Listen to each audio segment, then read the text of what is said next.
Hi guys, it's Friday the 28th. My husband's getting ready to leave for a detachment in California. He works on jets, but he's a civilian contractor. He did his time in the Marine Corps, and now he used to fix jets.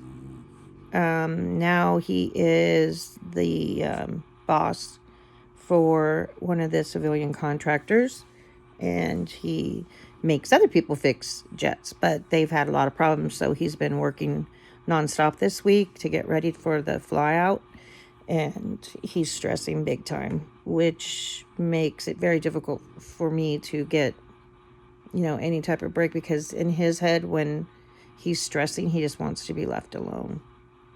And it's okay. I mean, we've been together for 26 years, so I know what he's going through and how this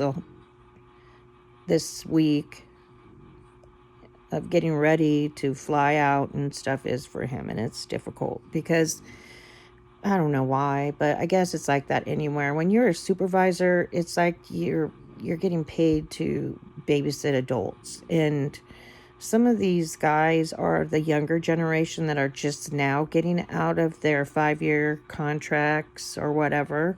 And they still want to just sit in the ready room and play on their phones, call their girlfriends, call their wives, whatever they do.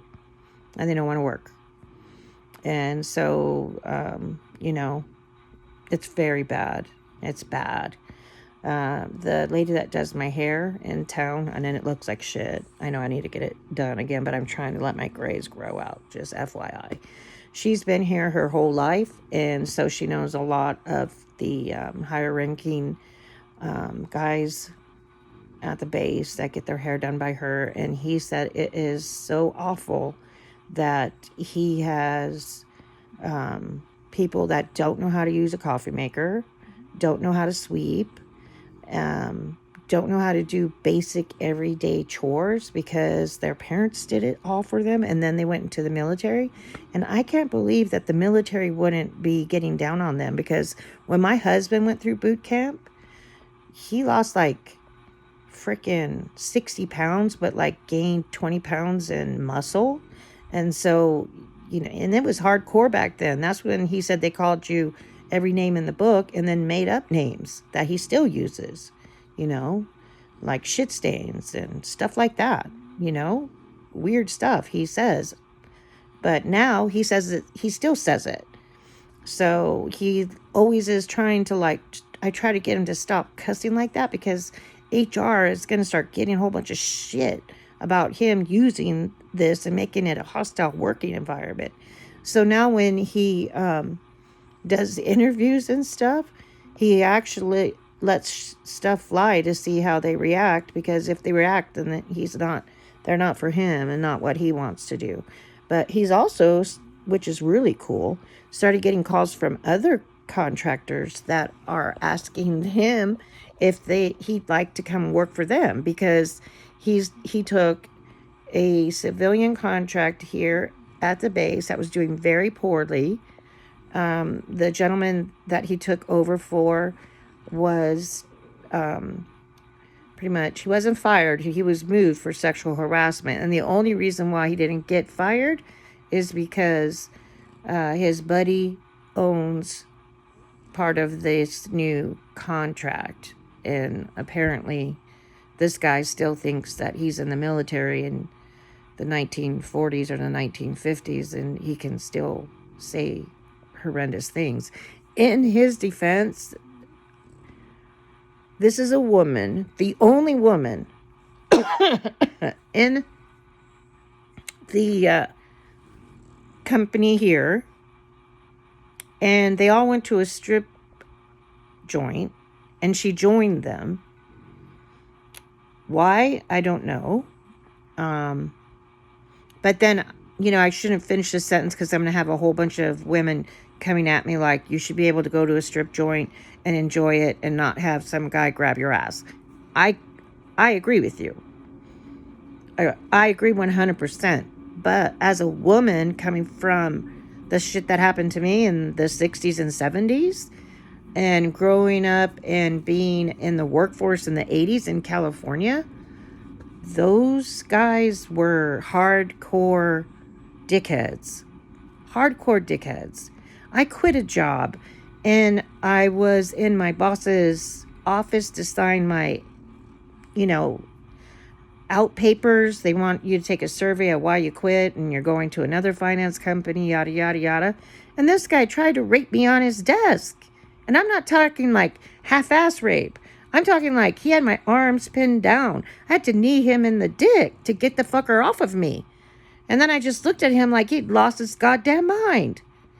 And it was in the 1980s. And had my boyfriend at the time found out what he did, my daughter's dad, he'd have gone down and shot that man right between the eyes. I'm like, what the fuck? What are you doing? Get the fuck off of me. Like, what the hell? The 80s were hardcore, but still, I knew not to put myself in a situation that could go south. And I think that's because I'm a survivor. So, like, going to a strip club with a bunch of dudes that are going to get totally wasted watching chicks get naked, I'm sorry. I'm not going to put myself in there being the only woman in that group to begin with. Shit could go crazy bad. And it did. Some guy grabbed her ass. And he got busted, fired, boom, kicked. And then he got sent to a lesser job. Demoted and out. But I mean, they freaking flew his ass out that day. And my husband took his job. And he has been doing it. This year will be 3 years in October. And he still hasn't got a raise in 3 fucking years. These people are crazy. And they pay worse shit. Well, they do pay good. I'm not going to lie. But they don't pay him like he's should be paid. These guys make big bucks, Fudge. The guys that work for the union, they make like $62 to $65 an hour. Just sit in a hangar and wait for a plane to come back and change the tires on it. Now, I don't know. I've changed a tire on a car. I can't imagine that changing a tire on a jet is any easier, because changing on a car ain't easy either. There are certain steps that you have to take, right? But my husband says that they have a book that you have to abide by, every single thing in that book. And that if you follow the book from 1 to Z, you will get the job done and it will go perfectly. But you just have to know how to follow the book. And some people refuse to get the book and they just go off memory, and then something happens. And they call that mechanical error. And guess what? If one of those $50 million jets goes down and the pilot that they spent another $5 million on training him gets killed, that mechanic's getting fired. I've had to sit next to my husband while he's twiddling his thumbs trying to think if he signed off the mask of that last thing and if he did something wrong because somebody crashed and died. And it's awful. It's very, very awful. So, women in the military, I was all for it. I actually tried to sign up 1983 to the Army. The recruiter said no. He said, you're 88 pounds soaking wet. You won't last boot camp. And when it comes to hand-to-hand combat, they'll throw you out. And that looks poorly on my recruitment skills. I can't sign you up.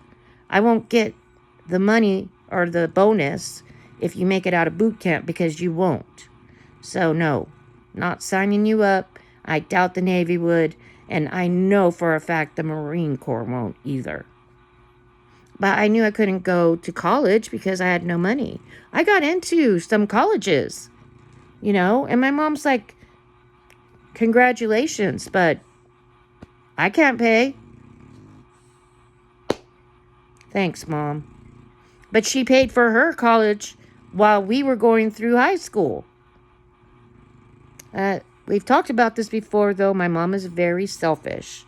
It's always about her. It's always been about her. And kids were not, they only had me so that they could get married. The only reason. And the other two, like I told you before, Had abortion been legal, they would have never been born. And that's exactly what she told them. I feel so bad for my sister and my brother because they knew.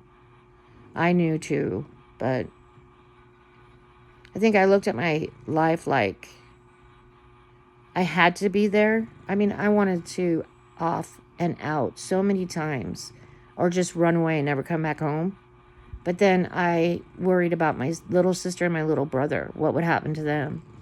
Neither one of them could cook or wash clothes or, do very much of anything.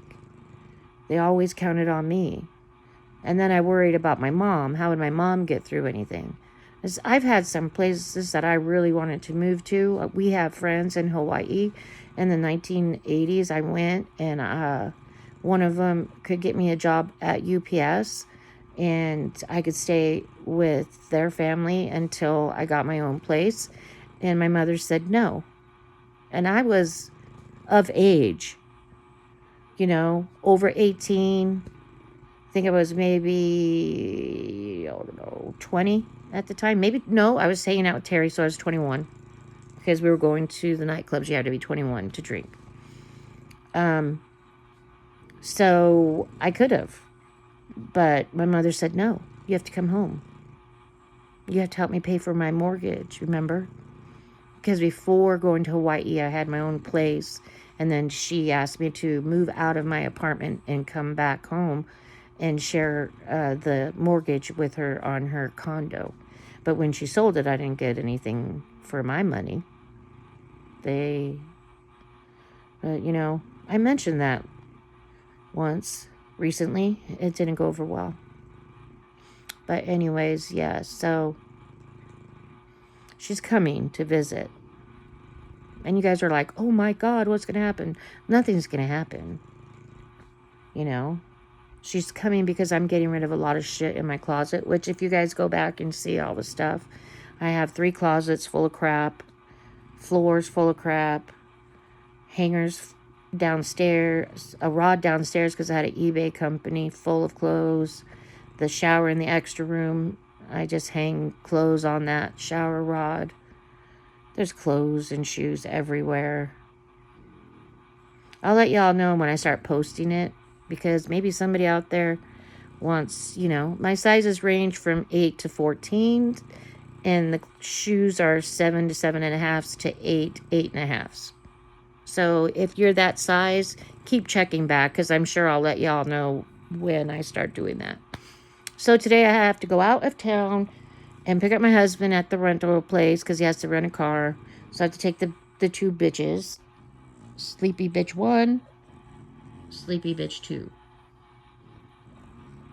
They terrorize the whole house and then they sleep. And then once they get up, they terrorize the whole house again and then sleep. I started taking that Rosilia oil of oregano, and let me tell you something. It's awful. It makes your stomach upset. And when you burp, it tastes like Italian food in your stomach. I love Italian food, but the oregano taste, ooh, not so much. And I don't think it's working either. My stomach is just as bloated. It does give me some energy, but that could be that astaxanthin, or however you pronounce that. That stuff works on my my water weight. That stuff does definitely get rid of water weight. So Astra something. Look it up. I don't have a clue. I think I showed you guys the pictures of it. Let's do that. That way, if you have a question, you can try it out. Because the astaxanthin actually works for water weight. It does. I know you guys are looking at my face, but I've been eating a lot of granola. Yeah. This one works for water weight big time. As far as like giving you a glowy complexion, negatory. This stuff right here is supposed to get rid of bloating and get rid of everything that's bad in your guts, except for I don't really eat badly, so I don't think I have anything bad in my guts, so I'm just trying it out, and it gives me really bad heartburn. So, yeah. That's it. And this is the reason I do not drive anywhere. Put my name over that. Because I take these, and that's a very high dosage. And so if I were to get stopped by police, or in an accident, even if it wasn't my mistake, it would be my mistake because I drove. So I can't take any medications before I drive anywhere. And so there's that. But remember, we have that, yay, that surgery. And the surgery date is October 12th. And then I just have to like zen, maybe doing yoga every day, and then make sure that I don't get the outbreak of shingles again. That was, awful, awful. My head itched it, my neck itched it. Oh my God, those little blister things were all yucky under my bra strap and my underwear strap. It was just waistline. It was awful, awful, awful. I never want to have shingles again, ever. That's just yuck. So, anyways, what did I come on here? Oh, just to say hi. We got some more subscribers. Oregano. Yuck. And you know what? It tastes like it smells, if that makes sense. You know, some things don't taste like they smell. That tastes exactly the way it smells. Awful. So, yeah, my husband's leaving tomorrow. And I hate it. I'm going to miss him. I'm going to put around the house doing nothing. We went out last weekend and I won $600 and something for him. So now I get to keep all of his per diem money. That's a plus, I guess. Anyway, I am depressed because he's leaving me for 3 weeks. At least my mom is coming for, well, she's coming for the free clothes, but at least she'll be here for a little while. Anyway, so that's it. Thanks for stopping by. Peace out. And hello to all my new subscribers. I hope you find what you're looking for here. And if not, suggest a topic. Let's have Suggest a Topic Day, shall we? Just ask me anything and I'll answer it. I promise. I don't lie. I don't. Because if you tell a lie, you have to remember that lie. And it's very difficult to remember your lies. It's very easy to remember your truths. So just remember, don't lie. Don't lie. Okay? Don't lie. Bye-bye.